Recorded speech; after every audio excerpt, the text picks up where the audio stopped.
Hello friends, welcome back, and I welcome you to this tutorial series of Jetpack Compose. So as we all know, now the Jetpack Compose is the preferred way and modern way to build a UI in the native Android development. So instead of XML everywhere, now Jetpack Compose is now preferred. So if you want to stay competitive in the native Android market, then this is a must have a skill. Now if you are already familiar with building applications with the help of XML UI, then learning Jetpack Compose will not be much difficult for you. It will be very easy. I also thought that this transition might be difficult, but it is very easy, believe me.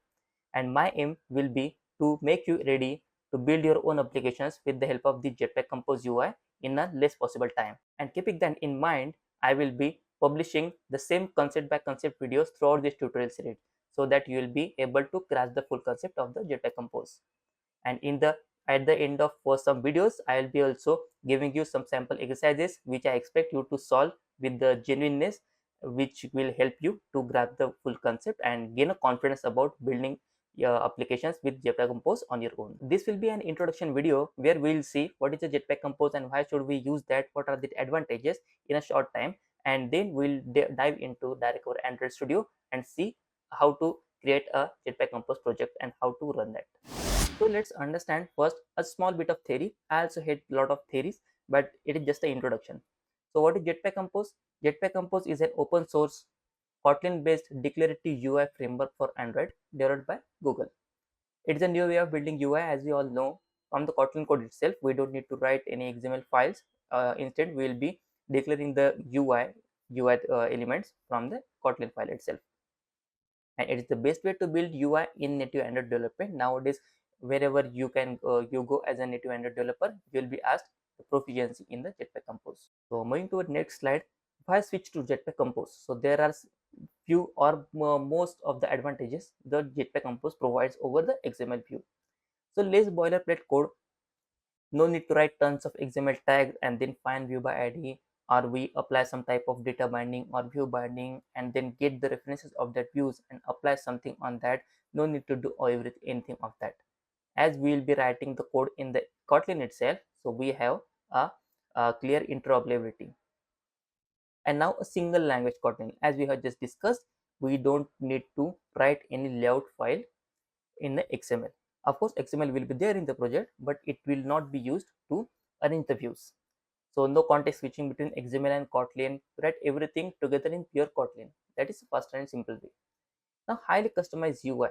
So Compose provides one thing, that is if you can write some functions, that is a composable function in the context, we can reuse that UI, and it is easier to create complex animations such as transition, custom UI components with very less efforts.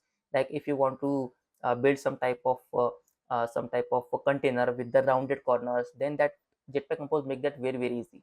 Will be seeing that in the next tutorials, and it will be very much fun to learn that.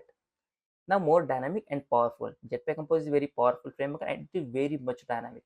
Now UI elements can react to data changes automatically using states. So state is one of the topic that we'll have a dedicated video about the states of in the Jetpack Compose, and that in that way we don't need to manually refresh the views. According to state, at the state change, the UI is re-rendered. In the Compose framework, it is called as recomposition. So all these concepts will be going to learn.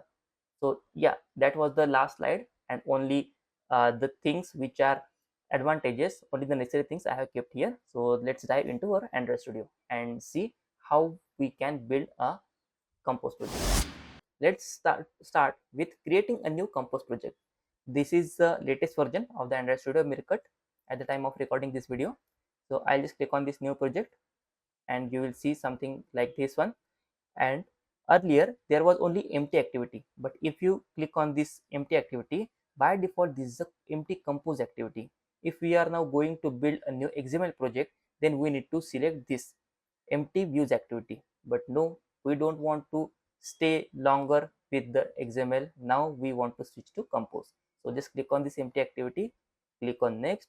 I'll just write it as Jetpack Compose tutorial series, and I'll just click on finish. Now let the Gradle build and it will generate us a project with the Jetpack Compose in it. Now our project has been built successfully, and now let's just explore what are the differences here.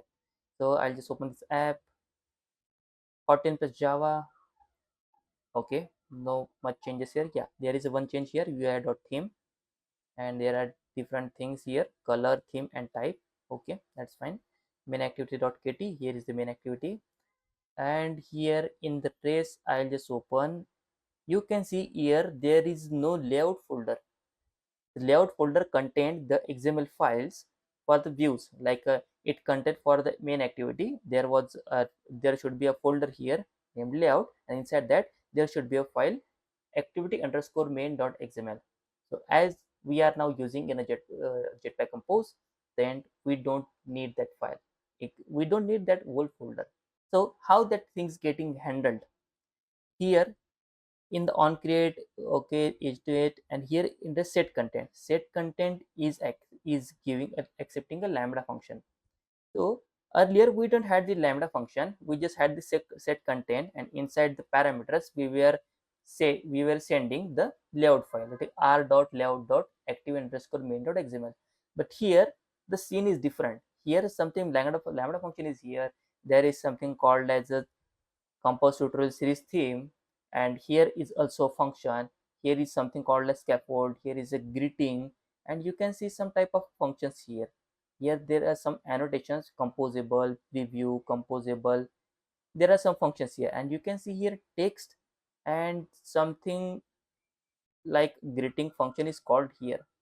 Something view is here, and you can see run button is here, and run button is here also. Now I have already opened my emulator. Now let's just try running the application and see how it works. Okay, now our project has been run, and here we can see hello Android.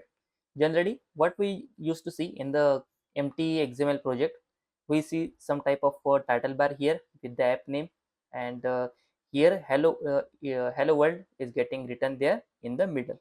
But here there is a no title bar, there is no app bar, and here hello Android is getting written. Now where is this hello Android? We can see something Android here, and we can see something hello here. So it seems that this function is passing some type of argument to this function, and something like that is happening. So that's it for this tutorial. We'll explore all these mysteries in the next video. Basically in the next video we'll be seeing what is the text, what how to include a button, what is this scaffold, and all these things we'll be seeing in the next video. So that's it for the introduction video. In the next videos we'll be seeing much things about what are the functions, what are how to build the UIs, what are different components, and how they can help us to build the UI. So stay tuned for the next video, and we'll be revealing all these mysteries regarding the Jetpack Compose. And let's make the Jetpack Compose in our daily practice, and let's implement this in our own projects. So if you like this video, then please click on like, share with your friends, and if you want to stay tuned about the next videos and are excited to learn the Jetpack Compose, then please click on the subscribe so that you will be notified whenever the new video will be published on the channel. We'll meet in the next tutorial.